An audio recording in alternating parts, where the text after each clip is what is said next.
So it might be old-fashioned, but for some, landlines will never go out of style. Those who still rely on the traditional phones got to sound off one last time on AT&T's plan to phase out landlines in California. The CPUC is holding its last two public hearings today before it considers the carrier's request to cut the cord.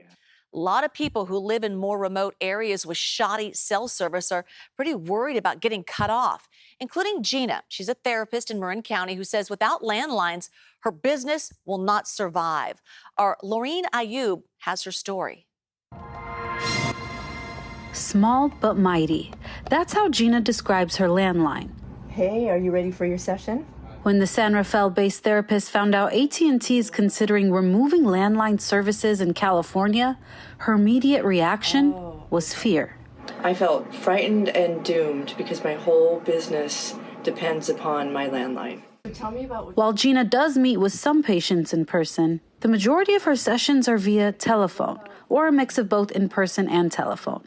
She can't rely on cellular service because in her area, it's never consistent.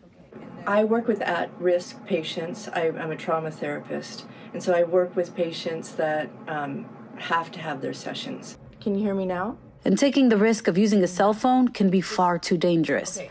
She says even having a voice over IP line doesn't work for her either because of internet connection issues.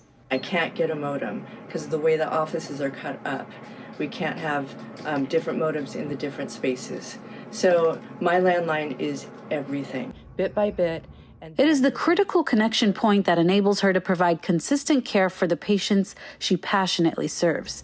I asked Gina what would happen if she lost that service, and she said, I have no idea, and that really scares me. I don't know what I'm going to do. I'm just praying that they don't stop the service, that maybe somebody else takes over the service or something, because I have no plan B. And for now, as long as there is a line, Gina says she will stay connected. AT&T says fewer than 7% of Californians use landlines, and if it gets the green light, it will make sure there are alternatives for Gina and others before they cut the cord. We are going to continue to provide existing voice service for as long as it's needed.